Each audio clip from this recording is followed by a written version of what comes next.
இன்றைக்கி நம்ம சுழல் வெப் சீரிஸ் சீசன் 2ஓட 2வது எபிசோட தான் பார்க்க போகிறோம். ஃபர்ஸ்ட் எபிசோடோட லிங்கை வந்து டிஸ்கிரிப்ஷனில் கொடுத்துருக்கேன், பார்க்காதவங்க பார்த்துட்டு இதை பாருங்க. போன எபிசோடில் பூட்டின வீட்டுக்குள்ள அட்வொகேட் செல்லப்பாவை யாரோ ஷூட் பண்ணி கொன்னிருப்பாங்க. யார் அப்படின்னு இன்வெஸ்டிகேஷனை ஸ்டார்ட் பண்ணும்போது ஒரு பூட்டின கபோர்டுக்குள்ள ஒரு பொண்ணு கன்னோட இருக்கிறத வந்து காமிச்சிருப்பாங்க. அந்த பொண்ணு அரெஸ்ட் பண்ணி இப்போ போலீஸ் ஸ்டேஷனில் செல்ல வச்சிருக்காங்க. ஹீரோ வந்து போலீஸ் ஸ்டேஷனுக்கு முன்னாடி பீச் பக்கத்தில் நின்றுட்டு இருப்பாரு. ஹீரோட ஃப்ரெண்ட் அமர் அங்கே வந்து அந்த பொண்ணு வந்து மாட்டிட்டா, ஸோ இதோட கேஸ் முடிஞ்சதில்லை அப்படின்னு சொல்லும்போது, இல்லை அந்த பொண்ணு இருந்த கபோர்டு வெளியிலேருந்து லாக் பண்ணியிருந்து, ஸோ கொலை பண்ணது அந்த பொண்ணாக இருந்தால் அவள் கொலை பண்ணிக்கிட்டு மறுபடியும் உள்ளே போய் வெளியில் வந்து லாக் பண்ணியிருக்க முடியாது. அவளுக்கு வெளியிலேருந்து யாரோ ஹெல்ப் பண்ணியிருக்காங்க. அவள் ஒரு ஆள் இல்லை, அவளுக்கு கூட இன்னொருத்தங்க இருக்காங்க. ஸோ கேஸ் முடியலை, அது இன்னும் காம்ப்ளிகேட் ஆகிட்டு இருக்கு அப்படின்னு ஹீரோ சொல்கிறாரு. செல்லுக்குள்ளே அந்த பொண்ணு ரொம்பவே அமைதியாக இருக்கிறத காமிக்கிறாங்க. இப்போ ஹீரோ வந்து அவளை விசாரிக்கிறதுக்காக அங்கே வராரு. உன் பேர் என்ன, நீ எதுக்காக அந்த காட்டேஜுக்கு போன, உனக்கு அங்கே என்ன நடந்தது அப்படின்னு சொல்லி கேட்குறாரு. அவள் அமைதியாகவே இருக்கா. அதனால கூட இருக்கிற இன்ஸ்பெக்டர் வந்து, அதான் கன்னோட அந்த காட்டேஜில் மாட்டினல, உன் மேலே இருந்தது செல்லப்போட பிளட் தான். ஃபாரன்சிக் ரிப்போர்ட்டில் கன்னு மேட்ச் ஆனதும் சார்ஜ் ஷீட் போட்டு உன்னை உள்ள தள்ளிடணும். கொலை பண்ணலன்னா அழுது கதர் இருக்கும், இருக்கிறத பாரு, பண்ணுறதையும் பண்ணிட்டு அப்படின்னு சொல்கிறாரு. ஹீரோ மறுபடியும் அந்த பொண்ணுக்கிட்ட, நீ பேசலன்னா சார்ஜஸ் போயிடும்னு மட்டும் நினைக்காத, சின்ன பொண்ணு, ஜெயிலுக்கு போனேன்னா உன் லைஃபே காலி ஆகிடும் அப்படின்னு சொல்கிறாரு. மறுபடியும் இன்ஸ்பெக்டர் மூர்த்தி இடையில புகுந்து, உன் பாட்டுக்கு உண்மைன்னு இருந்தால் எல்லாம் சரியாயிடும்னு நினைக்காதம்மா. போலீஸ்காரன் தான் பொண்ணை அடித்தா மனித உரிமை மண்ணாங்கட்டின்னு எல்லாம் வரும். அதுவே ஜெயிலில் தூக்கி போட்டேன்னு வையி, அங்கே இருக்கிறது அவ்வளவும் பொம்பளைங்க தானே சாதாரணமாக நினைக்காத, அவ்வளவும் பழுத்த அக்யூஸ்டு, உன் அக்கா பிச்சு எஞ்சிருவாளுங்க அப்படின்னு சொல்கிறான். ஆனால் ஹீரோக்கு வந்து இவர் பேசுகிற டோன் சுத்தமாக பிடிக்கவே இல்லை. ஸோ அவரை திரும்பி ஒரு வாட்டி முறைக்கிறாரு. மறுபடியும் ஹீரோ அந்த பொண்ணுக்கிட்ட, நீ துப்பாக்கியோட உட்காந்துருந்த கன்று வெளியிலேருந்து பூட்டியிருந்து உன்னை யார் உள்ளே வச்சு பூட்டினா அப்படின்னு கேட்குறாரு. ஆனால் இன்ஸ்பெக்டர் மூர்த்தி மறுபடியும் இடையில போகுது, இங்கே பாரு, நான் தம்பி அளவுக்கு மனுஷத்தன்மை உள்ள ஆள் இல்லை, பார்த்துக்க. கபோர்டு பூட்டி இருந்துன்னு ரிப்போர்ட்டில் எழுதாமல் ஸ்பாட்டில் ஆயுதத்தோட மாட்டினேன் அப்படின்னு ரிப்போர்ட்டில் எழுதுனேன்னு வச்சுக்கோ, ஜெயிலில் போய் நார வேண்டியதான், பார்த்துக்க. என்ன சொல்கிற அப்படின்னு மறுபடியும் அவர் கேட்குறாரு. ஆனால் அவள் சைலண்டாகவே இருக்கிறா. அப்போ ஹீரோ மறுபடியும், சரிம்மா உன்னால் பேச முடியலைன்னா எழுதி காமிக்கிறியா அப்படின்னு கேட்குறாரு. அப்போவும் அவள் சைலண்டாகவே தான் இருக்கா. கடைசியாக ஒரு தடவை கேட்குறேன், உன் கூட்டாளி யார் அப்படின்னு கேட்குறாரு. ஆனால் அவள் அப்பவும் பேசலை. ஸோ இப்போ எல்லாருமே அங்கேருந்து வெளியே வந்துட்டாங்க. அப்போ அவங்க கூட இருக்கிற ஒரு லேடி இன்ஸ்பெக்டர் என்ன சொல்கிறாங்கன்னா, ஷாக்கில் பேய் அடித்த மாதிரி கிடக்குறா, அவளை பார்த்தா ரொம்ப பாவமாக இருக்குது, எனக்கு என்னமோ ஒரு ஆளை கொலை பண்ணுற அளவுக்கு போவான்னு தோணலை, சாக்கு அப்ராணியாக இருக்கா, கிரிமினல் மாதிரி இல்லை சார் அப்படின்னு சொல்கிறாங்க. அதுக்கு ஹீரோ, நான் போன கேஸில் கற்றுக்கிட்டது ஒரு விஷயந்தான், நம்ம பார்த்து ஒரு இன்ட்யூஷனில் அவங்க நல்லவங்க கெட்டவங்கன்னு நினைக்கிறது எல்லாமே தப்பாக போயிடுது, கவனமாக விசாரிக்கணும், அதுதான் ஒரே வழி. அவள் பார்க்குறதுக்கு கிரிமினல் மாதிரி இல்லாமல் அப்பாவியாக இருந்தாலும் அவள் கொலை பண்ணியிருக்க வாய்ப்பு இருக்குது, அவ்வளோதான் அப்படின்னு சொல்கிறாரு. அதுக்கு இன்ஸ்பெக்டர் மூர்த்தி, என்னவோ போங்க சார், கோர்ட்டில் அவள் பேசலைனா கேஸ் நிற்கான்னு தெரிஞ்சதா அவள் பேசாமல் இருக்கா. அதுக்கு ஹீரோ, அவள் யாருன்னு விசாரிக்கணும் சார், நம்ம வேணால் மாலதி அம்மா கிட்ட இல்லைன்னா சுந்தர் கிட்ட அப்படின்னு சொல்லும்போதே இன்ஸ்பெக்டர் மூர்த்தி, அவங்க கிட்ட ஏற்கனவே அந்த கீதாவை அனுப்பி அந்த பொண்ணோட ஃபோட்டோவை காமிச்சு விசாரிச்சாச்சு, அவங்களுக்கும் அந்த பொண்ணு யாருன்னு தெரியலை அப்படின்னு சொல்கிறாரு. மறுபடியும் கொஞ்சம் நேரம் யோசிச்சுட்டு, சார் கண்டிப்பாக அந்த பொண்ணு உள்ளூராக இருக்க வாய்ப்பில்லை, திருவிழா கூட்டத்தை பார்த்தீங்கல்ல, இந்த கூட்டத்தில் எங்கன்னு போய் விசாரிக்க அப்படின்னு ஃபீல் பண்ணுறாரு. அங்கே சீனை கட் பண்ணால் போலீஸ் ஸ்டேஷனை காமிக்கிறாங்க. அங்கே விசிட்டர்ஸை பார்க்கறதுக்காக எல்லாருமே வந்திருக்காங்க. அங்கே ஒரு திருநங்கை அவங்க ஃபேமிலி கிட்ட பேசிகிட்டு இருக்காங்க. எல்லாரும் நல்லா இருக்கீங்களா அப்படின்னு கேட்டுட்டு, அக்கா இவ தான் என் பெஸ்ட் ஃப்ரெண்ட் நந்தினி அப்படின்னு ஹீரோயினை அவங்களுக்கு இன்ட்ரடியூஸ் பண்ணுறாங்க. ஹீரோயின் கிட்டையும் அவங்க ஃபேமிலியை எல்லாருமே இன்ட்ரடியூஸ் பண்ணிட்டு கடைசியாக அவர் தான் பாஸ்கரனை எங்களை வெளியே கூட்டிகிட்டு போவார் அப்படின்னு ஒருத்தரை காமிக்கிறாங்க. என்ன பொசுக்கு நான் அண்ணான்னு சொல்லிட்டேன் அப்படின்னாலுமே அவங்க கஞ்சாடை காமிச்சிட்டு பிளைங் கிஸ் கொடுக்குறாங்க. இதை பார்த்தோன்னே உள்ளே இருந்த ஒரு லேடி இன்ஸ்பெக்டர், என்ன பிளைங் கிஸ்லாம் அடிக்கிற, ஒழுங்கா சாரி கட்டிட்டா நீ என்ன பொம்பளையா அப்படின்னு கேட்ட உடனே அவங்க கோவப்பட்டு, உங்களை விட நான் பச்சை பொம்பளை தான் அப்படின்னு சொல்கிறாங்க. என்னது பச்சை பொம்பளையா, ஒன்னெல்லாம் ஆம்பளைங்களோட ஜெயிலில் அடைக்கணும், 6 நாள் கூட தாங்க மாட்டேன் அப்படின்னு மறுபடியும் அவங்கள அசிங்கமாக பேசுகிறாங்க. உடனே அவங்கள பார்க்கறதுக்காக வந்து வெளியில் இருக்க திருநங்கைகள் எல்லாம் இவங்க கிட்ட பிரச்சனை பண்ணுறாங்க. இதை பார்த்தோன்னே உள்ளே இருக்கிற ஒரு மேடம் வந்து, 10 நிமிஷம் தான் உண்டு, அது கூட நிம்மதியாக இருக்க விட மாட்டியா அப்படின்னு இவங்களை வார்ன் பண்ணி கண்ணை காட்டி அனுப்புகிறாங்க. உடனே அந்த திருநங்கை அவங்க கிட்ட தேங்க்யூ மேடம் அப்படின்னு சொல்லிட்டு மறுபடியும் போகிறாங்க. விசிட்டிங் டைம் முடிஞ்சு மறுபடியும் ஜெயிலுக்குள்ளே வரும்போது நந்தினி அவங்க கிட்ட, ஏன் பானு இப்படி இருக்காங்க அப்படின்னு கேட்கும்போது, அவங்க எப்பவும் அப்படி தான், சரி அதை விடு, என் ஃபேமிலி எப்படி இருந்துச்சு அப்படின்னு கேட்குறாங்க. நல்லா இருந்தது அப்படின்னு ஹீரோயின் சொல்கிறாங்க.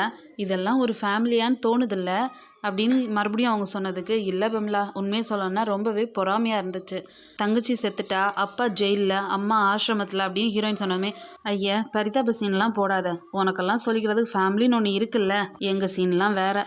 எனக்கு அப்போ 12 வயசு இருக்கும், வீட்டில் யாரும் இல்லாதப்போ அக்காவோட சேலையை ஆசையாக கட்டி பார்த்துப்பேன். அப்போதான் அப்பா அக்காவுக்கு சம்மந்தம் பேசுகிறதுக்காக சொந்தக்காரங்களெல்லாம் கூட்டிகிட்டு கும்பலாக வந்தார். என்னை சேரீயில் பார்த்துட்டு அப்படியே அதிர்ச்சி ஆயிட்டாரு. உடனே ஹீரோயின், அப்புறம் என்ன, அக்காவோட கல்யாணம் நின்று போச்சு, இந்த வீட்டில் ஆம்பளையாக இருக்கதா இருந்தால் இரு, இல்லைனா வெளியே போயிடு அப்படின்னு சொன்னார். பார்க்குறதுக்கு பையன் மாதிரி இருந்தாலும் உள்ளே ஃபுல்லாக பொண்ணோட ஃபீல் தான் இருக்கும். வீட்டை விட்டு வெளியே வர்றது தான் சரின்னு தோணுச்சு. வெளியே வந்துட்டேன். வெளியே வந்ததுக்கப்புறம் என்ன மாதிரி நிறைய பேரை சந்தித்தேன். இன்றைக்கி நீ பார்த்தல என் ஃபேமிலின்னு, அவங்க எல்லாரையும் தான். நீயும் வெளியே போனதுக்கப்புறமா தேடு, உனக்கும் ஒரு நல்ல ஃபேமிலி கிடைக்கும், உன் கூட ஒரு போலீஸ்காரன் வருவானே அவனையும் சேர்த்து அப்படின்னு அவங்க சொல்கிறாங்க. அதுக்கு ஹீரோயின் ரொம்ப சலிப்பா, வெளியில் இருந்தா என்ன உள்ளே இருந்தா என்ன அப்படின்னு சொல்கிறாங்க. இவங்க பேசிகிட்டு இருக்கும்போதே யாரோ பயங்கரமாக சண்டை போடுற மாதிரி சத்தம் கேட்குது. உடனே 2 பேரும் போய் பார்க்கும்போது 2 ஜெயில் கைதிங்க பயங்கரமாக மண்ணில் புரண்டு அடிச்சிட்டு இருக்காங்க. அவங்கள நிறைய பேர் வந்து தடுத்து நிறுத்திடுறாங்க. அப்போ அங்கே வந்த மேடம், என்ன இது இப்படிதான் சண்டை போடுவீங்க அப்படின்னு கேட்ட உடனே ஒருத்தவங்க சொல்கிறாங்க, நீ என் முறுக்க திருடி தின்னல அப்படின்னு. இன்னொருத்தவங்க சொல்கிறாங்க, நீ என் பீடியை நேற்று தூக்கி அடிச்சல்ல அப்படின்னு. பார்த்தீங்களா என்னென்ன காரணத்துக்கெல்லாம் சண்டை போடுறாங்கன்னு. மறுபடியும் அவங்கள தடுத்தவங்க, என்ன முறுக்கு எடுத்துட்டா தம் எடுத்துட்டா, நீ என்னது இது, இப்படித்தான் வெளியில ஏதாவது அல்பமாக பண்ணிக்கிட்டு உள்ளே வந்து சீரழிறீங்க, இழுத்துட்டு போங்க இவங்களை அப்படின்னு சொல்லிட்டு அவங்க அங்கேருந்து கிளம்பிடுறாங்க. கட் பண்ணா திருவிழா கூட்டத்தை காமிக்கிறாங்க. அங்கே ஏதோ அனௌன்ஸ் பண்ணிட்டு இருக்காங்க. அப்போ ஒருத்தவங்க, அண்ணன் அங்கே பாருங்க சக்கரை சார்னு அப்படின்னு சொல்கிறாங்க. உடனே அவர் சத்தமாக அவரை கூப்பிட்டுட்டு அவர் பக்கத்தில் போகிறாங்க. உடனே ஹீரோ, ஈஸ்வரன் இங்கே என்ன பண்ணுறீங்க அப்படின்னு கேட்குறாரு. எல்லா திருவிழாலையும் போய் கூத்து கட்டுறதானே சார் எங்கள் வேலை. ஆமாம், நீங்கள் இங்கே என்ன சார் பண்ணுறீங்க அப்படின்னு கேட்டோடனே, ஒரு வேலையாக வந்தேன் அப்படின்னு சொல்கிறாரு. சார் வந்துட்டீங்க, நாளைக்கு கூத்து கட்டுறோம், முடிஞ்சால் வந்து பாருங்கள் சார் அப்படின்னு கூட இருக்கிறவங்க சொல்கிறாங்க. மறுபடியும் அவர், ஸ்டேஜ் போடணும், அதுக்கு போலீஸ்கிட்ட பர்மிஷன் வாங்குறதுக்காக தான் சார் நிற்கிறோம், ஏதாவது பார்த்து செய்யுங்க சார் அப்படின்னு சொல்கிறாரு. உடனே ஹீரோ ஒரு இன்ஸ்பெக்டரை கூப்பிட்டு அதோட பொறுப்பு அவங்க கிட்ட ஒப்படைச்சு அனுப்பி விடுறாங்க. கட் பண்ணா ஸ்டேஷனில் ஹீரோயின் அவங்க ஃப்ரெண்டு கிட்ட, சரோஜா அக்கா இவ்வளோ தெளிவாக இருக்காங்களே, அவங்க எப்படி இங்கே அப்படின்னு கேட்குறாங்க. சரோஜனா யாருன்னு தெரியுதா? நம்ம வந்து ஸ்டார்டிங்கில் வந்து மேடம் சொல்லிட்டு இருக்கோங்களா, அவங்க தான் அந்த சரோஜா. புருஷன் எம்எல்ஏ இறந்துட்டாரு, அவரோட போஸ்டிங்கில் இப்போ அரசுன்னு ஒருத்தன் இருக்கான். எங்கே இந்த அம்மா அவரோட போஸ்ட்டில் என்ன ஜெயிச்சிருவாங்களோன்றதுக்காகவே போய் கேஸ் போட்டு உள்ளே தள்ளிட்டாங்க அப்படின்னு சொல்கிறாங்க. சரோஜாக்கா ரொம்ப புத்திசாலி, அவங்க ஜெயிலே ட்ரைனிங் சென்டர் வச்சுக்காங்கன்னா பார்த்துக்கோயேன் அப்படின்னு சொல்கிறாங்க. உடனே ஹீரோயின், என்ன ட்ரைனிங் அப்படின்னு கேட்குறாங்க. ஹீரோயினும் அவங்க ஃப்ரெண்டும் சேர்ந்து அவங்கள பார்க்கறதுக்காக போகிறாங்க. அப்போது ஒரு உடனே நிறுத்தி, நீங்கள் இங்கே என்ன பண்ணுறீங்க, கிளம்பு அப்படின்னு சொன்னோடனே அவங்க மேலேருந்து பார்த்துட்டு, சரோஜா அவங்க உள்ளே விடுங்க, என்ன பார்க்குறதுக்கு தான் வராங்க அப்படின்னு சொல்கிறாங்க. உடனே டோர் திறந்து உள்ளே அனுப்புகிறாங்க. உள்ளே நடந்து போகும்போதே கூட செய்கிறது, அப்புறமா மிஷினில் தைக்கிறது, இது எல்லாத்தையுமே ஹீரோயின் பார்த்துட்டு போகிறாங்க. அதுக்கப்புறம் அவங்ககிட்ட கொஞ்ச நேரம் வந்து பேசுகிறாங்க. அங்கே சீனை கட் பண்ணால் திருவிழாவில் ஸ்டேஜ் போடுறதுக்காக பெர்மிஷன் கேட்டு போலீஸ்கிட்ட நின்றுட்டு இருப்பாங்க. அப்போ அந்த ஜெயிலுக்குள்ளே அந்த பொண்ணு இருக்கிறத பார்த்துட்டு, அதாவது கன்று வச்சுட்டு இருந்தாலே அந்த பொண்ணு இருக்கிறத பார்த்துட்டு, யார் இது முத்துவா அப்படின்னு சொல்லிட்டு அவளை போய் கிட்ட பார்க்குறாங்க. நீயமா இங்கே இருக்க அப்படின்னு கேட்கும்போது அவள் எதுவுமே சொல்லலை. உனக்கு இவ்வளோ தெரியுமா அப்படின்னு போலீஸ் கேட்குறாங்க. அதுக்கப்புறமா சக்கரவர்த்தி கிட்ட, சார் இந்த செந்தூர பூவே குரூப்பில் டான்ஸ் ஆடுமே, ஸ்டேஜில் கூட மதுபாலான்னு சொல்லுவாங்க, ஸ்டேஜ்லேருந்து இறங்கினா அவளா இதுன்னு கேட்குற அளவுக்கு இருக்கும் சார், ரொம்ப தங்கமான பொண்ணு, அமைதியாக இருக்கும், அவளை போய் ஏன் சார் அப்படின்னு கேட்குறாரு. இந்த பொண்ணு எந்த ஊர், எங்கே இருந்து வர அப்படின்னு கேட்கும்போது அவர் தெரியலை சார் அப்படின்றாரு. போலீஸ்காரன் கேட்குறேன், பொண்ணு மாட்டிக்கிட்டா அப்படின்னு போய் சொல்லாத அப்படின்னு சொன்னோன்னே, சார் என்ன சார் உங்கள் மேலே நம்பிக்கை இல்லாமையா, நிஜமாவே தெரியாது சார் அப்படின்றாரு. சரி என்ன குரூப் சொன்ன அப்படின்னு சொல்லும்போது, செந்தூர பூவே சார், ஆனால் இப்போ அது இல்லை, அதனால எனக்கு தெரியல அப்படின்றாரு. அப்புறமா கொஞ்ச நேரம் யோசிச்சுட்டு, அந்த குரூப்பில் டான்ஸ் ஆடுற இன்னொரு பொண்ணு இருந்தா, அவள் பேர் கூட யக்ஷி அப்படின்னு சொல்லி அவளோட அட்ரஸ் கொடுக்குறாரு. சக்கரையும் இன்ஸ்பெக்டரும் அந்த பொண்ணோட அட்ரஸ்க்கு தேடி போகிறாங்க. தேடி போகும்போது அங்கே ஒரு பார்க்குள்ள நிறைய பேர் டான்ஸ் ஆடுற மாதிரி காமிக்கிறாங்க. அப்போ கூட இருக்கிற இன்ஸ்பெக்டர், ஒரே இடத்துல இத்தனை அப்படின்னு சொல்கிறாரு. உடனே ஹீரோ அவரை முறைச்சி பார்க்குறாங்க. அங்கே அந்த பொண்ணு அவளோட டீமோட சேர்ந்து டான்ஸ் ஆடுறத வந்து காமிக்கிறாங்க. ஹீரோவும் டான்ஸ் முடிகிற வரைக்கும் வெயிட் பண்ணுறாரு. அதுக்கப்புறமா அந்த பொண்ணுக்கிட்ட போய் இந்த பொண்ணோட ஃபோட்டோ காமிச்சு, இவளை யாருன்னு தெரியுமா அப்படின்னு சொல்லி கேட்குறாங்க. போலீஸா நீங்கள் அப்படின்னு கேட்குறா. அதுக்கு ஹீரோ, ஆமாம், ஆனால் பிரச்சனை பண்ண வரல, இந்த பொண்ணை பற்றி சொல்லு, கேட்டுட்டு கிளம்பிடுறோம் அப்படின்னு சொல்கிறாரு. என் கூட தான் ஆடுவா, ஆடி முடிச்சுட்டு ஆஃபீஸ் வேலை மாதிரி சுடிதார்லாம் மாற்றிட்டு கிளம்பிடுவா, யார் கூடயும் எதுவும் வச்சுக்க மாட்டா அப்படின்னு சொல்கிறா. அதுக்கு ஹீரோ, ஏதாச்சும் சந்தேகப்படுற மாதிரி நடந்துப்பாளா அப்படின்னு கேட்குறாரு. உடனே அந்த பொண்ணு கோவப்பட்டு, அவள் உண்டு அவள் வேலை உண்டுன்னு இருப்பான்னு சொல்கிறேன், இதில் என்ன சார் சந்தேகப்படுறதுக்கு இருக்குது, அவள் ஏதாவது தப்பு பண்ணாலா என்னென்னலாம் எனக்கு தெரியாது, அதை பற்றி எனக்கு கவலையும் கிடையாது, உயிரோடு இருக்கால்ல அப்படின்னு கேட்குறா. அதுக்கு ஹீரோ ஆமான்னு தலையாடுறாரு. எனக்கு அவளை பற்றி பெருசாலாம் எதுவும் தெரியாது, ஆனால் நிறைய வாட்டி என் கூட வந்துருன்னு சொல்லியிருக்கேன், ஆனால் முடியவே முடியாதுன்னு சொல்லி மறுத்துருவா. இப்போ என்ன பண்ணுறா, பொழப்புக்கு என்ன செய்கிறா, எதுவுமே தெரியாது சார், கஷ்டம்தான் அப்படின்னு சொல்கிறா. உடனே ஹீரோ, என்ன கஷ்டம் அப்படின்னு கேட்குறாரு. கொஞ்சம் வருஷத்துக்கு முன்னாடி நானும் முத்தும் சேர்ந்து டான்ஸ் ஆடும்போது எங்களை போலீஸ் அரெஸ்ட் பண்ணி போய் சட்டையும் சப்ஜெயிலில் போட்டாங்க. அதுக்கப்புறமா தான் எங்களுக்கு தெரியும் இந்த மாதிரி திருவிழாலெல்லாம் கவர்ச்சி டான்ஸ் ஆடக்கூடாதுன்னு. அதுக்கப்புறமா அந்த கூத்தெல்லாம் நிறுத்தினதுக்கப்புறம் எங்கே போனோன்னே தெரியாமல் ரொம்ப கஷ்டமாக இருந்துச்சு. நாங்கள் நிறைய பேர் தொழிலுக்கு வந்துட்டோம், ஆனால் முத்து அப்படி இல்லை சார், ரொம்ப நல்ல பொண்ணு, அதுக்கப்புறம் எங்கள் யாரு கூடயும் தொடர்பிலே இல்லாமல் ஆயிட்டா அப்படின்னு சொல்கிறாங்க. காரில் மறுபடியும் அவங்க திரும்பி வரும்போது, அந்த பொண்ணு சட்டையூர் சப்ஸ்டேஷனில் தான் இருந்தா அப்படின்னா ஏன் சார் உங்கள் கவனத்துக்கு வராமல் போயிடுச்சு அப்படின்னு கேட்குறாரு. அப்போ இன்ஸ்பெக்டரும், ரொம்ப காலமாக இந்த மாதிரி ப்ராஸ்டியூஷனில் பிடிபடுறவங்கள ஒரு நாள் இல்லைனா 2 நாள் நைட்டு வச்சுட்டு அனுப்பிடுவாங்க, இல்லைனா ஹோமுக்கு தான் அனுப்பிடுவாங்க, அதுக்கு எஃப்ஐஆர்லாம் போடுறது கிடையாது. அந்த பொண்ணு சொன்னாலே கோயில் திருவிழாவில் கவர்ச்சியெல்லாம் ஆடக்கூடாதுன்னு கோர்ட்டில் ஆர்டர் போட்டிருக்காங்கன்னு, அது யார் பண்ணால் தெரியுமா, செல்லப்பா சார் தான். அப்படி பார்த்தா அந்த முத்து பொண்ணுக்கு அவரை கொல்றதுக்கு மோட்டிவ் இருக்குது அப்படின்னு சொல்கிறாரு. அப்போ ஹீரோவும், என்னதான் மோட்டிவ் இருந்தாலும் அவள் அந்த கொலையை தனியாக பண்ணியிருக்க முடியாது, ஏன்னா அவள் இருந்த கபோர்டு வெளியிலேருந்து லாக் பண்ணியிருந்தது, ஸோ அவளுக்கு யாரோ ஹெல்ப் பண்ணுறாங்க சார். இந்த திருவிழாவில் டான்ஸ் எல்லாம் நடத்துனால வேறு யாருக்கு அதிக பாதிப்பு இருந்தது அப்படின்னு கேட்கும்போது திருவேங்கடம் சார் அவர் தான் அந்த டான்ஸ் எல்லாம் ஆர்கனைஸ் பண்ணி நடத்திட்டு இருந்தாரு அப்படின்னு சொன்னதுமே ஹீரோ அப்போ அவரை கூப்பிட்டு விசாரிச்சா அப்படின்னு கேட்குறாரு. அவரெல்லாம் ஊரில் பெரிய ஆள், அவர் மேலெல்லாம் கை வச்சா பெரிய பிரச்சனை ஆயிரும், ப்ரூஃப் இல்லாமல் எதுவும் பண்ண முடியாது, பரவாயில்ல லா அண்ட் ஆர்டர் நம்ம மேலே பாஞ்சிரும் அப்படின்னு சொல்கிறாரு. அப்போ என்ன பண்ணலாம் அப்படின்னு ஹீரோ கேட்குறாரு. அதுக்கு அவர்கிட்ட அப்பாயின்மெண்ட்டை வாங்கிட்டு நம்ம போய் பார்க்கலாம், முதல்ல மேலே தூக்கி விட்டுட்டு அதுக்கப்புறமா தட்டலாம் அப்படின்னு சொல்கிறாரு. ஸ்டேஷனில் மறுபடியும் ஹீரோயினுக்கு அவனை ஷூட் பண்ணி கொலை பண்ணது தான் ஞாபகம் வந்துட்டுருக்கு. தூக்கத்துலேருந்து எழும்பிடுறான். எழும்பி திரும்பி பார்த்தா பக்கத்தில் ஃப்ரெண்டு தண்ணி வச்சுட்டு உட்காந்துட்ருக்கா. என்ன மறுபடியும் அதே கனவா அப்படின்னு கேட்குறாங்க. இந்த வாட்டியாவது எழும்பிட்டியா அப்படின்னு கேட்குறாங்க. விழுந்தா தானே எழும்புறதுக்கு, விழுந்து எழும்புறதுக்கு தரையே இல்லைன்னா என்ன பண்ணுறது அப்படின்னு கேட்குறாங்க. கட் பண்ணால் ஹீரோ மாலதி அம்மாவை பார்க்குறதுக்காக போயிருக்காரு. இன்னும் எந்திரிக்கலையாமா அப்படின்னு கேட்குறாரு. அதுக்கு அவங்க, எங்களுக்கு கல்யாணம் ஆகி 6வது வருஷத்தில் ஒரு சின்ன சண்டை வந்தது, பொதுவாக கணவன் மனைக்குள்ளே சண்டை வந்தோன்னா அதுக்கப்புறம் அன்பு அதிகமாகும் அப்படின்னு சொன்னதே நாங்கள் ஒரு விளையாட்டாக எடுத்துக்கிட்டு டெய்லி தூங்கி எழும்பின உடனே ஒருத்தர் பார்த்துக்குவோம்.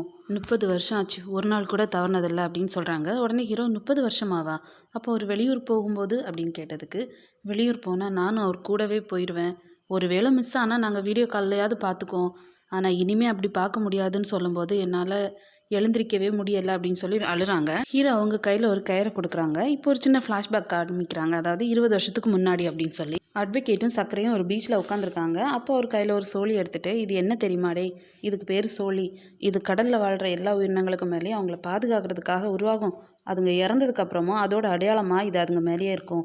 அதே மாதிரி தான் நமக்கு பிடிச்சவங்க யாராவது இறந்து போனால் கூட அவங்களோட நினைவுகள் நம்ம கூடவே இருக்கும். இந்த சோழி மாதிரி உங்கள் அப்பா இறந்து போனாலும் அவரோட நினைவு உன் கூடவே இருக்கும் அப்படின்னு சொல்லிட்டு அந்த சோழியை ஹீரோட கையில் கொடுக்குறாங்க. இப்போ கரண்டில் அப்பா போனதுக்கப்புறம் அம்மாவுக்கு ஸ்ட்ரோக் வந்துடுச்சு, அவங்க பேசுகிறதே இல்லை, வாழ்க்கையே இருண்டு போயிடுச்சு, செல்லப்பா சார் தான் எனக்கு எல்லாமே, அவர் எனக்கு இன்னொரு அப்பா மாதிரி. செல்லப்பா சார் இருந்தால் என்ன சொல்லியிருப்பாரு, போலீஸ்காரன் மாதிரி யோசி, ஒருத்தர் இறந்த மாதிரி இல்லை அப்படின்னு சொல்லுவாருன்னு சொல்கிறாங்க. அதுக்கு மாலதி அம்மா அந்த கயிறை மறுபடியும் ஹீரோ கையிலே கட்டிட்டு, அவர் ஏதோ ஒரு விதத்தில் நம்ம கூட இருக்கிறாருங்கிறத நம்ம நம்புவோம், ஆனால் அவருக்கு என்ன ஆச்சுன்றதை ஒன்றால் மட்டும்தான் கண்டுபிடிக்க முடியும் சக்கரை அப்படின்னு சொல்கிறாங்க. இவங்க பேசிகிட்டு இருக்கும்போது வெளியில் தாமு அலற சத்தத்தை கேட்டு வந்து பார்க்குறாங்க. அப்போ வெளியில் ஒரு போலீஸ் இருக்கிறத பார்த்துட்டு அவங்க மறுபடியும் உள்ளே வந்து, சக்கரை அந்த இன்ஸ்பெக்டர் மூர்த்தியை நம்பாத, ஸ்கூல் வச்சு நடத்துகிறால பிரேம்லதாவை, விவசாயிகளோட நிலத்தை எடுத்து ஸ்கூலுக்கு ஏதோ கெட்ட போகிறா அப்படின்னு செல்லப்பாவை மேலே கேஸ் போட்டிருந்தாரு. ஆனால் இந்த இன்ஸ்பெக்டர் மூர்த்தி தான் லஞ்சம் வாங்கிட்டு விவசாயிகளை போய் ஏதோ பயங்கரமாக மிரட்டியிருக்கான். செல்லப்பா அவனை விடாமல் ப்ரைவேட்டாக ஒரு கேஸ் போட்டு அவனுக்கு 6 மாதம் சஸ்பென்ஷன் வாங்கி கொடுத்தாரு. அந்த பகை அவன் மனசில் கண்டிப்பாக இருக்கும் அப்படின்னு சொல்கிறாங்க. ஹீரோ அதுக்கு, அன்றைக்கி நைட்டு சாருக்கு கால் பண்ணது பிரேம்லதா தானே அப்படின்னு கேட்குறாங்க. அதுக்கு அவங்க ஆமாம் அப்படின்னு சொல்லிடுறாங்க. ஸோ ஹீரோவும், இப்போது லோக்கல் போலீஸ் இல்லாமல் எனக்கு இன்வெஸ்டிகேஷனில் எதுவும் பண்ண முடியல, ஆனால் கவலைப்படாதீங்கம்மா, நீங்கள் சொன்னதை நான் மனசில் வச்சுக்கிறேன் அப்படின்னு சொல்கிறாரு. அங்கே சீனை கட் பண்ணால் ஹீரோ லைட் ஹவுஸ்க்கு சுந்தரை பார்க்குறதுக்காக வராங்க. ஃபஸ்ட்டு கொஞ்சம் பர்சனலாக பேசிட்டு, திருவேங்கடத்தை பற்றி விசாரிக்கிறதுக்காக வந்தேன், இந்த கவர்ச்சி டான்ஸ் மேட்டரில் செல்லப்பா சாருக்கும் திருவேங்கடத்துக்கும் ஏதோ பிரச்சனை ஆயிடுச்சாமே அப்படின்னு கேட்கும்போது அவன் மேலே வா அப்படின்ற மாதிரி கண்ணை காட்டி கூப்பிடுறாரு. திருமாமாவுக்கு தொழிலில் மட்டும் லாஸ் இல்லை, ஊரில் எல்லாரும் அப்பாவை தள்ள தூக்கி வச்சுட்டு மாமாவை மட்டும் தட்ட ஆரம்பிச்சிட்டாங்க. அவருக்கு என்னென்னா ரொம்ப பிடிக்கும், ஆனால் அதுக்கப்புறமா என்னால் அவர்கிட்ட சகஜமாக பேசவே முடியலை. அப்போ அதுக்கு முன்னாடி அப்படின்னு ஹீரோ கேட்குறாரு. அப்பாவோட சொந்த அத்தை பையன் தான் திருமாமா, 2 பேருமே ஸ்கூலில் ஒன்றா தான் படித்தாங்க, சின்ன வயசுலேயே 2 பேரும் பயங்கர தோஸ்துன்னு அப்பா என்கிட்ட சொல்லியிருக்காரு. நல்ல தோஸ்துங்கன்னா அப்புறம் என்னாச்சு அப்படின்னு ஹீரோ மறுபடியும் கேட்குறாரு. மறுபடியும் ஒரு ஃப்ளாஷ்பேக். 2 வருஷத்துக்கு முன்னாடி திருவிழாவில் கவர்ச்சியாக டான்ஸ் ஆடக்கூடாதுன்னு ஸ்டே வாங்கினதை பற்றி சண்டை போட்டுட்ருக்காரு திருவேங்கடம். அப்போ கடவுளே அவங்ககிட்ட நேரடியாக வந்து இந்த மாதிரி கவர்ச்சி ஆடக்கூடாதுன்னு சொன்னாரா அப்படின்னு கேட்கும்போது, இது கடவுள் சம்மந்தப்பட்டது கிடையாது, திருவிழாவுக்கு ஆயிரக்கணக்கான மக்கள் வராங்க, அதில் குழந்தைங்க, இளம் பெண்ணுங்க, குடும்பஸ்தங்க அப்படி எல்லாரும் வர இடத்துல இந்த மாதிரி கவர்ச்சி டான்ஸ் ஆடினா அவங்களால சகஜமாக வர முடியாது அப்படின்னு சொல்கிறாரு. அப்போ ஆடுற அந்த பிள்ளைங்களோட நிலைமை அப்படின்னு திருவேங்கடம் கேட்குறாரு. அதுக்கு மறுபடியும் அட்வொகேட்டு, அந்த பொண்ணுங்களுக்காகவும் தான் பேசுகிறேன், நீங்கள் கொடுக்குற 5க்கும் 10க்கும் அவங்க கவர்ச்சி அவங்க முன்னாடி ஆடிட்டு இருக்காங்க அப்படின்னு சொல்கிறாரு. அதுக்கு இவர் மறுபடியும், அந்த பிள்ளைங்களுக்கு கொடி பிடிக்கிறதா நினச்சி அவங்க வயிற்று பொழப்ப கெடுக்கிற, இந்த வருமானம் இல்லைன்னு வச்சுக்கோ, அதுங்களோட பொழப்பே நாரி போயிடும் அப்படின்னு சொல்கிறாரு. அட்வொகேட் மறுபடியும் பக்கத்தில் வந்து, திருவேங்கடம், இது உன் வருமானத்தை பற்றி, அந்த பொண்ணுங்க வருமானத்தை பற்றி இல்லை, இது உனக்கும் தெரியும் எனக்கும் தெரியும் அப்படின்னு சொல்கிறாரு. இதை கேட்டுட்டு இருந்த ஹீரோவும், அவர் கரெக்ட் தானே சொல்கிறாரு, அவங்க 2 பேரும் நல்ல ஃப்ரெண்ட்ஸாக இருந்தாலும் மாமாவுக்கு அப்பா மேலே எப்போவுமே ஒரு பொறாமை இருக்கும், அது திருமாமா தப்பு இல்லை அப்படின்னு சுந்தர் சொல்கிறான். உடனே ஹீரோ, ஏன் அப்படி சொல்கிற சுந்தர்னு கேட்குறாரு. அப்பா ஹீரோ மாதிரி சின்ன வயசுலேருந்து ஒன்றாவே வளர்ந்து வராங்க, எல்லா இடத்துலையும் கம்பேரிசன் பண்ணும்போது அந்த கோவம் இருக்க தானே செய்யும். அப்பா சூரியன் மாதிரி ஊருக்கெல்லாம் வெளிச்சம் தரும், ஆனால் பக்கத்தில் போனால் சுடும். பேசிகிட்டு இருக்கும்போதே திடீர்னு ஒருத்தர் வந்து சுந்தர்கிட்ட ஃபோனை கொடுத்து, சார் இதை பாருங்க அப்படின்னு சொல்கிறாரு. யூடியூப்பில் செல்லப்பா இறந்ததை பற்றியும் ஸ்பாட்லேயும் அக்யூஸ்ட் அரெஸ்ட் ஆனதை பற்றியும் அந்த பொண்ணோட ஃபோட்டோ போட்டு இவங்க தான் கொலை பண்ணாங்க அப்படின்றதுமே காமிக்கிறாங்க. ஸோ அதை பார்த்துட்டு ஹீரோ, ஹையர் ஆஃபீஸர் எல்லாருமே ஷாக் ஆகிடுறாங்க. அது மட்டும் இல்லாமல் திருவேங்கடத்தோட ஃபோட்டோவையும் டிவியில் போட்டு, இவரோட தூண்டுதல்னால தான் இந்த கொலை நடந்து நடந்திருக்குன்னு சொல்கிறாங்க. ஸோ இதுதான் காரணமா இல்லை வேறு ஏதாவது ரீசன் இருக்குமா அப்படின்னு சொல்கிறத கேட்டுட்டு அவர் ரொம்ப கோவமாக கத்துறாரு. கட் பண்ணால் ஹையர் ஆஃபீஸர் மூர்த்தி கால் பண்ணி பயங்கரமாக திட்டினாரு. உன் ஸ்டேஷனில் இருந்தால் இந்த நியூஸ் வெளியே போயிருக்கு, இது வெளியே போகக்கூடாதுன்னு சொல்லியிருந்தேன்ல அப்படின்னு சொன்னதுக்கு இனிமேல் நடக்காமல் பார்த்துக்கிடுறேன் சார் அப்படின்னு அவர் irresponsible பதில் சொல்கிறாரு. அவர் மறுபடியும் திட்டுறாரு. ஆனால் இவர் ரொம்ப கேஷுவலாகவே இனிமேல் எதுவும் நடக்காது சார், நான் பார்த்துக்கிறேன் அப்படின்னு சொல்கிறாரு. ஹீரோக்கும் கால் வருது. ஹீரோ ரொம்ப அமைதியாக சாரி சார், சாரி, எங்கேருந்து லீக் ஆச்சுன்னு தெரில, நான் ஸ்டேஷனுக்கு தான் சார் போயிட்டுருக்கேன், நான் பார்த்துக்கிறேன் அப்படின்னு சொல்கிறாரு. ஸ்டேஷனில் ஹீரோ ரொம்பவே டென்ஷனாக சுற்றிட்டு இருக்காரு. இதை பார்த்தோன்னே மூர்த்தி எதுக்கு இப்போ எவ்வளோ டென்ஷனாக இருக்குது அப்படின்னு கேட்டோடனே நியூஸ் லீக் ஆனதை பார்த்து டிஐஜி காலையிலே கால் பண்ணி காய்ச்சின்னு கத்திட்டாரு அப்படின்னு சொன்னோடனே என்னையும் தான் கழுவி ஊற்றினாரு, இதெல்லாம் போலீஸ் வரல சகஜம்ப்பா அப்படின்னு சொல்கிறாரு. நான் நேற்றே சொன்னல சார் திருவேங்கடத்தை என்கொயரி பண்ணிடலாம் அப்படின்னு, அதுக்கு தான் நான் நேற்றே ரீசனும் சொல்லிட்டேனே, நீ சரின்னு தானே சொன்னேன் அப்படின்னு சொன்னதுமே இன்றைக்கி லீக் ஆகும்னு எனக்கு என்ன தெரியும் அப்படின்னு ஹீரோ சொல்கிறாரு. உடனே மறுபடியும் இவர் நான் நியூஸை லீக் பண்ணியிருப்பேன்னு நீ நினைக்கிறியோ அப்படின்னு கேட்குறாரு. ஹீரோ அதுக்கு எதுவுமே சொல்லாமல் அப்படியே நடக்கிறாரு. சொல்லுப்பா, நீ அப்படி தான் நினைக்கிறியா அப்படின்னு சொன்னதுக்கு மறுபடியும் ஹீரோ எதுவுமே சொல்லாமல் அப்படியே நடக்கிறாரு. கரெக்டாக அங்கே போலீஸ் ஸ்டேஷனுக்கு திருவேங்கடம் பயங்கரமாக கத்திட்டு உள்ளே வராரு. இன்ஸ்பெக்டர் கிட்ட உன்னை நேராக பார்த்து கம்ப்ளைண்ட் கொடுத்துட்டு போகலான்னு வந்தேன் அப்படின்னு சொல்கிறாரு. யார் மேலே சார் அப்படின்னு கேட்குறாரு. எல்லாம் அந்த மாரப்ப மேலே தான், அந்த பொறாமை பிடிச்ச நாய் போகிற போக்கில் எதையாவது சொல்லி விட்டுட்டு போயிடுறான், நாளைக்கு ஏன் தள்ளெல்லாம் வந்து விழும் அப்படின்னு சொல்கிறாரு. ஹீரோ பார்த்துட்டு இவர் யார் அப்படின்னு கேட்குறாரு. அதுக்கு மூர்த்தி சார் இவர் சக்கரவர்த்தி, சாம்பலூர் ஸ்டேஷனில் உள்ள எஸ்ஐ, செல்லப்ப கேஸில் இவர் தான் இன்வெஸ்டிகேஷன் ஆஃபீஸர் அப்படின்னு சொல்கிறாரு. ஹீரோ கிட்ட இவர் தான் திருவேங்கடம் அப்படின்னு இன்ட்ரடியூஸ் பண்ணோன்னே தெரியும் திருவிழாவில் பார்த்துருக்கேன் அப்படின்னு சொல்லிட்டு கொடியேற்றதுக்கு அப்புறமா எங்கே போனீங்க அப்படின்னு கேட்குறாரு. எங்கே போவாங்க, வீட்டுக்கு தான் அப்படின்னு. வீட்டில் தான் போனீங்கன்றதுக்கு ஏதாவது சாட்சி உங்கள் மனைவியோ குழந்தைகளோ இருக்காங்களா அப்படின்னோடனே ஏன் வீட்டுக்கு போகிறதுக்கு எதுக்கே சாட்சி அப்படின்னு கத்துறாரு. உடனே திருவேங்கடம் மூர்த்திக்கிட்ட என்னையா பொடிப்பையில் வச்சு கேள்வி கேட்குறேன் அப்படின்னு சொன்னோன்னே இல்லை சார் அவர் தான் இன்வெஸ்டிகேஷன் ஆஃபீஸர் அப்படின்னு சொல்கிறாரு. ஹீரோ மறுபடியும் அவர்கிட்ட அந்த பொண்ணோட ஃபோட்டோ காமிச்சு இவ யாருன்னு தெரியுமா அப்படின்னு கேட்குறாரு. அவர் பார்த்துக்கிட்டே இருக்காரு. இந்த பொண்ணு தான் திருவிழாவில் நீங்கள் அரேஞ்ச் பண்ணுற அந்த செந்தூரப்பு குரூப்பில் உள்ள மெயின் டான்ஸர் மதுபாலா என்கிற முத்து அப்படின்னு சொல்கிறாரு. உடனே அதுக்கு அப்படின்னு இவர் எதகத்தளமாக கேட்ட உடனே சார் விசாரித்ததில் உங்களுக்கும் செல்லப்பாக்கும் இந்த டான்ஸ் விஷயத்தில் பெரிய பிரச்சனை இருக்குன்னு கேள்விப்பட்டேன், அது எங்கள் கணக்கில் கிளியர் மோட்டிவ் அப்படின்னு ஹீரோ சொல்கிறாரு. மறுபடியும் நீங்களும் அந்த முத்து பொண்ணும் சேர்ந்து தான் செல்லப்ப சாரை கொலை பண்ணீங்களோ அப்படின்னு சொல்கிறாரு. உடனே இவர் கோத்தில் சேர் அடித்து அடிக்க போனவர் மறுபடியும் சேரை கீழே வச்சுட்டு பார்த்து பேசு அப்படின்றாரு. இப்போ மறுபடியும் ஒரு ஃப்ளாஷ்பேக் 2 வருஷத்துக்கு முன்னாடி 2 பேரும் சண்டை போட்ட அன்னைக்கு நைட்டே ஜாலியாக உட்காந்து குடிச்சு ஸ்கூல் பருவத்தில் நடந்த கதையெல்லாம் சொல்லி அவங்களுக்குள்ள நல்லா பேசிகிட்டு இருப்பாங்க. இந்த ஊர் நல்லா இருக்குன்னா நம்ம 2 பேரோட சிந்தனையுமே தேவை அப்படின்னு அட்வொகேட் அந்த இடத்துல சொல்கிறாரு. 2 பேரும் ஜாலியாக டான்ஸ் எல்லாம் அன்னைக்கு நைட்டு ஆடுறாங்க. இந்த ஃப்ளாஷ்பேக் அவர் சொல்லி முடிக்கிறாரு. செல்லப்பா எனக்கு ஒரே ஃப்ரெண்டு, போயிட்டான், போனது தான் அப்படின்னு சொல்லிட்டு அவர் அங்கேருந்து கிளம்பிடுறாரு. ஹீரோவும் அப்படியே யோசிச்சுட்டு நிற்கிறாரு. தேவையில்லாமல் ஒரு நல்லவனை போட்டு நோண்டிட்டோம் அப்படின்னு இன்ஸ்பெக்டர் மூர்த்தி சொல்கிறாரு. அதுக்கு ஹீரோ இவர் இல்லைனா அந்த பொண்ணு யார் வேணாலும் தப்பு பண்ணியிருக்கலாம், நம்ம வேலை சட்டப்படி தண்டனை வாங்கி கொடுக்குறது தான், யார் நல்லவங்கன்னு யோசிச்சுட்டு இருக்கிறது இல்லை அப்படின்னு சொல்கிறாரு. நியூஸ் போட்டவனே சேனலோட ஓனர் பிடிச்சி பயங்கரமாக திட்டுறாரு. நீ பண்ணுறதுக்கு இப்போ என்ன தாண்டா எல்லாரும் தப்பாக பார்ப்பான் அப்படின்னு. இந்த நியூஸை டிவியில் பார்த்துட்டு இருக்காங்க நிறைய அட்வொகேட் ஜூனியர்ஸ் எல்லாம். அதை பார்த்துட்டு ஒரு லேடி அட்வொகேட் அவங்க பேக் சைடு தான் காட்டுறாங்க, யாருன்னு சொல்லலை. நேராக வாஷ்ரூமுக்கு போய் கையில் ஏதோ லெட்டர் மாதிரி வச்சுருக்காங்க, அதை எடுத்து கொளுத்திடுறாங்க. கோயிலில் திருவிழா நடக்கிறதையும் இந்த பொண்ணு பேப்பரை எரிக்கிறதையும் மாற்றி காட்டுறாங்க. ஃபைனலாக அந்த பொண்ணோட ஃபேஸை காமிக்கிறாங்க. அதே மாதிரி ஒரு பொண்ணு ஸ்பெக்ஸ் கடையிலேருந்து இறங்கி வர மாதிரி காமிக்கிறாங்க. இன்னொரு பொண்ணு திருவிழா கடையிலேருந்து வர மாதிரி காமிக்கிறாங்க. இவங்க மட்டும் இல்லை, இன்னும் ஒவ்வொரு இடத்துலேருந்து ஒவ்வொரு பொண்ணுங்க வர மாதிரி காமிக்கிறாங்க. எல்லா பொண்ணுங்களுமே சேம் டைம் அவங்கவுங்க ஊரில் இருக்கிற ஸ்டேஷனுக்கு போகிற மாதிரி காமிக்கிறாங்க. இப்போ ஹீரோ இருக்கிற ஸ்டேஷனில் வந்த பொண்ணு இங்கே யார் இன்வெஸ்டிகேஷன் ஆஃபீஸர் அப்படின்னு கேட்டுட்டு நான் தான் செல்லப்பாவை கொன்னேன் அப்படின்னு சொல்கிறா. உடனே இவங்க ஷாக்காகி என்ன அப்படின்னு கேட்கும்போது திரும்பவும் நான் தான் செல்லப்பாவை கொன்னேன் அப்படின்னு சொல்கிறா. இவ்வளோ மாதிரியே எல்லா பொண்ணுங்களும் நான் தான் செல்லப்பாவை கொன்னேன் அப்படின்னு ஸ்டேஷனில் சரண்டர் ஆகுறாங்க. ஸோ இந்த பொண்ணுங்களாம் யார், இவங்களுக்கும் முத்துக்கும் என்ன சம்மந்தம்னு தெரிஞ்சுக்கணும்னா மறக்காம சேனலை சப்ஸ்கிரைப் பண்ணுங்கள். தேங்க்யூ.